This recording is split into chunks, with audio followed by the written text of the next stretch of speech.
Assalamualaikum warahmatullahi wabarakatuh. Halo teman-teman, kami dari kelompok 2 kelas K1 Departemen Teknik Pertanian dan Biosistem dengan anggota kelompok Altaf Hussein F14012111022, Aulia Sepiani F14012111030 dan Muhammad Syauki Arham F14012111085. Di sini kami akan menjelaskan hasil identifikasi dari bahan teknik karet alam dan menjelaskan penerapannya di bidang teknik.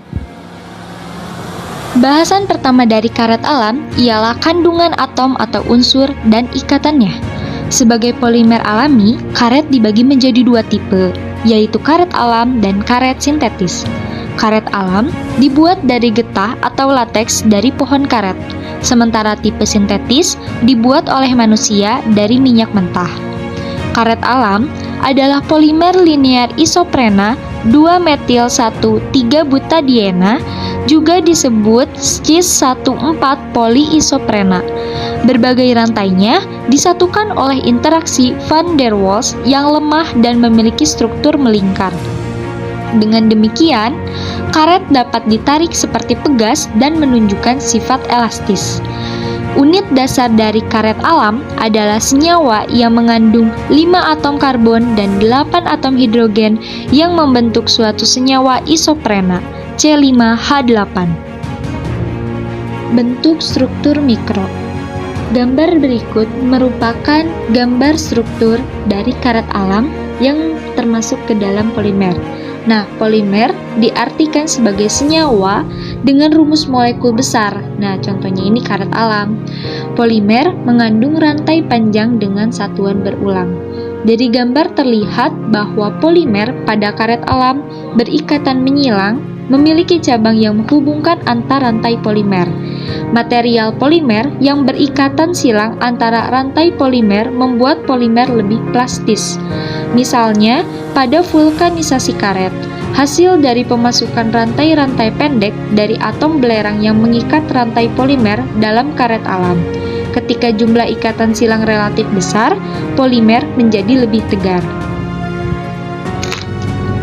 Klasifikasi atau penggolongan karet alam. Karet alam tergolong dalam polimer alami yang dibuat dari getah atau lateks, pohon karet atau Hevea brasiliensis, di mana karet alam ini sebagai salah satu bahan teknik termasuk ke dalam bahan non-metal yang dimana masuk ke dalam kelas medium and light engineering. Sifat-sifat teknis bahan karet alami. Pertama, ada modulus elastisitas. Berdasarkan data yang kami ambil dari materialproperties.org, didapat sebesar 0,05 gigapascal. Kemudian yaitu batas mulur. Data yang kami ambil dari industrikaret.com bahwa karet alami didapat sebesar 3.500 sampai dengan 4.000 PSI. Selanjutnya yaitu kekuatan tarik. Dari data yang sama didapat sebesar 500 sampai dengan 600%. Selanjutnya sifat yang dimiliki oleh karet alami adalah keuletan. Keuletan yang dimiliki yaitu sangatlah rendah. Sifat selanjutnya yaitu ketahanan karet alam terhadap suhu rendah dan suhu tinggi yang berkisar sekitar minus 45 derajat sampai dengan 170 derajat. Ini menandakan bahwa karet tidak tahan terhadap suhu yang tinggi. Selanjutnya, sifat karet memiliki ketahanan dengan kelembaban yang sangat baik. Terakhir, sifat yang dimiliki oleh karet alam yaitu tidak mudah lapuk sehingga biodiresenya rendah atau tidak mudah untuk terurai.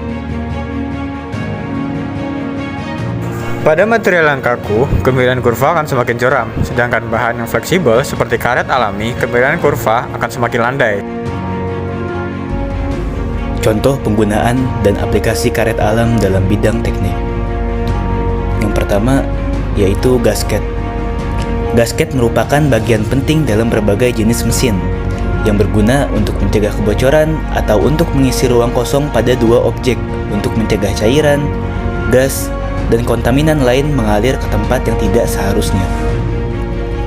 Gasket yang terbuat dari karet alam menyegel dengan baik dalam kondisi dinamis dan memiliki ketahanan yang baik terhadap kompresi untuk jangka waktu yang lama. Salah satu pemanfaatan gasket adalah pada silinder head mobil.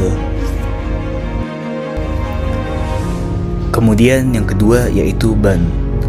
Saat ini, ban mobil terbuat dari sekitar 50% karet alam, dan ban yang digunakan untuk pesawat terbang terbuat dari 90-100% karet alam. Alasannya adalah sifat karet alam membuatnya optimal untuk menciptakan ban radial, yaitu desain yang muncul pada tahun 1970-an dan jauh lebih unggul daripada pendahulunya. Sekitar 50% dari produksi karet alam global digunakan untuk pembuatan ban. Kemudian yang ketiga yaitu anti-vibration atau anti getar. Karet alam dapat diubah menjadi bantalan atau dudukan untuk mesin untuk memastikan bahwa getaran tidak mempengaruhi kinerjanya. Karet juga dapat digunakan untuk memproduksi bahan kedap suara. Secara nasional, luas kebun karet Indonesia sekitar 3,55 juta hektar. Sekitar 85% ialah kebun rakyat, yang 15% adalah perkebunan negara dan swasta. Sejak Juli 2020, harga karet bertahan di kisaran Rp9.500.000 hingga Rp11.000 per kilogram. Untuk mutu K3 100%, harganya bertahan di sekitar Rp17.000 hingga Rp21.500 per kilogram.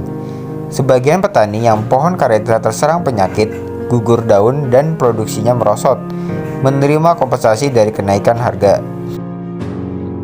Bentuk dan ukuran di pasaran. Berdasarkan hasil riset yang telah kelompok kami lakukan pada platform belanja online, di sini dapat terlihat bahwa bentuk serta ukuran karet alam yang terjual di pasaran dapat terlihat pada gambar di mana getah karet cair terjual dalam sebuah wadah per botol. Sekian dari kelompok kami, kurang lebihnya mohon maaf. Wassalamualaikum warahmatullahi wabarakatuh.